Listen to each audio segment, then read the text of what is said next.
Ravens and Chiefs, which is insane to think that this is that far down on the pecking order. It just was not a good game. And I feel like that is taking away some of the credit that Kansas City deserves, because all they heard over the last few weeks was, well, when is the offense going to get better? When is the offense going to get better? Well, Patrick Mahomes threw for almost 300 yards and 4 touchdowns.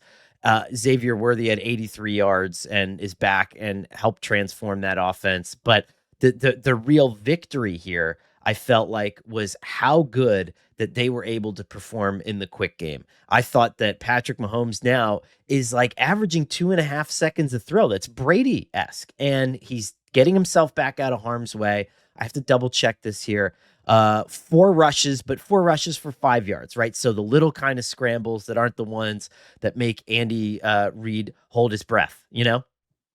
You mean they've spent the first month of the season figuring out who they are, and now they've got it, and now they're going to be just fine, and they're going to win 12 or 13 games and be back in the AFC title game again, and all this panic was completely unwarranted.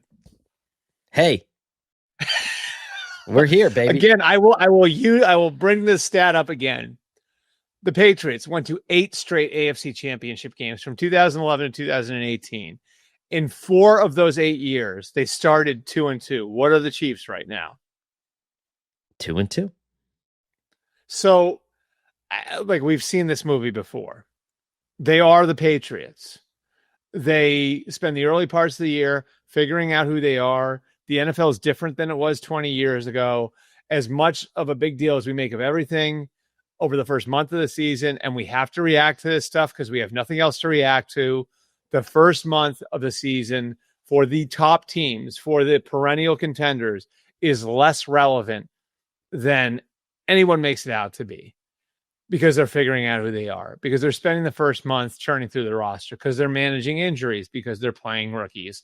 And so I look at the Chiefs, and this is why I have not backed down off of this. They're going to be there at the end. They have a rookie left tackle. They lost Xavier Worthy in the opener. They haven't had Rashee Rice yet. They feel like Rashee Rice is probably the best skill player on their entire roster. And the defense has been just fine. Yeah. And really, and Spags kind of has Lamar's number, but they did some real damage. And then Lamar ended up leaving with a hamstring injury. John Harbaugh wouldn't say if it was serious enough to keep him out if the game was actually close. But the Chiefs, I mean, I know it, and you know it, and most people know it, but every year we're going to go through this exercise in perpetuity until Patrick Mahomes and Andy Reid are no longer together, right? We're just going to do it. Yeah, I mean, it's pretty simple. It's, again, doubting Patrick Mahomes and Andy Reid in 2025 is doubting Tom Brady and Bill Belichick in 2015 or 2005. They may not be the Super Bowl champions this year, but they will be there at the end, right? When there are 4 teams left, more often than not, they will be one of those 4 teams. Yeah. Until further notice. And an off year for them is getting eliminated in the divisional round, which hasn't happened yet, by the way. Right? Like, that has not happened yet. Patrick Mahomes has been the starter for 7 years, 7 AFC championship games. I mean, that's just ridiculous. And it's in an era when Josh Allen is in Buffalo, Joe Burrow is in Cincinnati. Sometimes, yeah. Lamar Jackson is in Baltimore. At the beginning of this era, Tom Brady was in New England, and he's still making it through every year.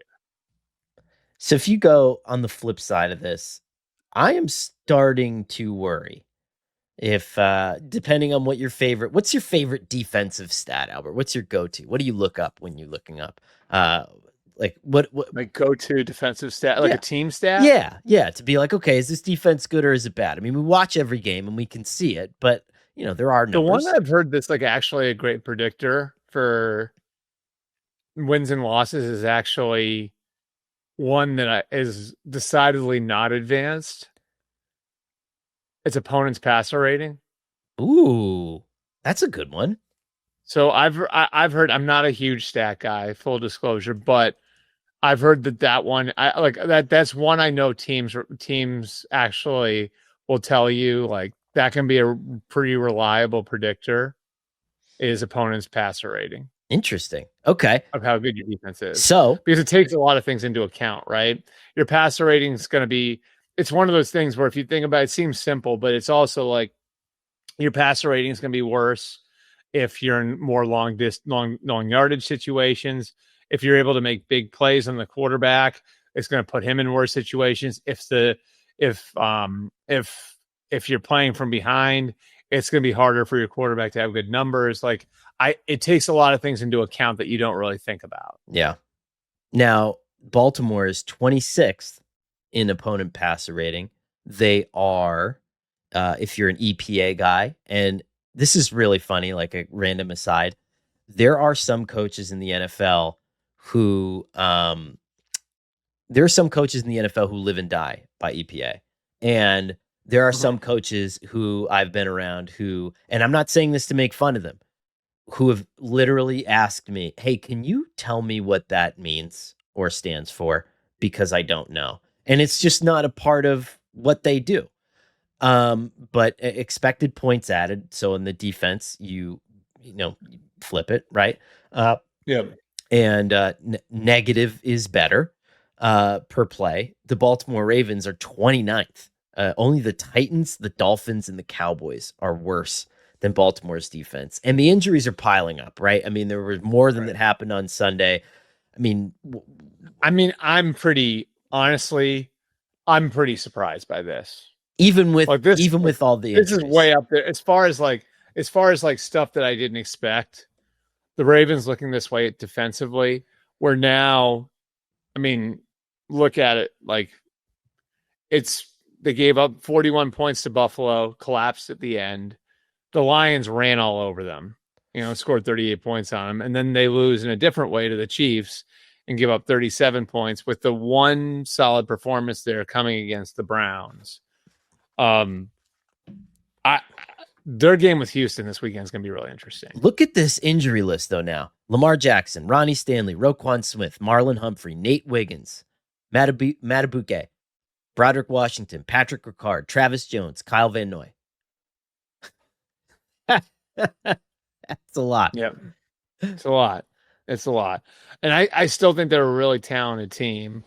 But I thought, like, coming into the year, you're looking at them, it's like, man, they don't really have any holes. And you really felt like Zach Orr was going to have that second year that Mike McDonald had, where Mike McDonald, his first year was kind of up and down as the defensive coordinator. And then he got his rhythm. They caught fire late. And then McDonald's second year, they were fantastic. And then he's off to Seattle to become the head coach. I sort of thought like Zach Orr was going to be similar, where, like they had some bumps early in 24, came on late, played well late. And then you thought like, okay, like they're going to carry that in to 2025, and it just hasn't happened.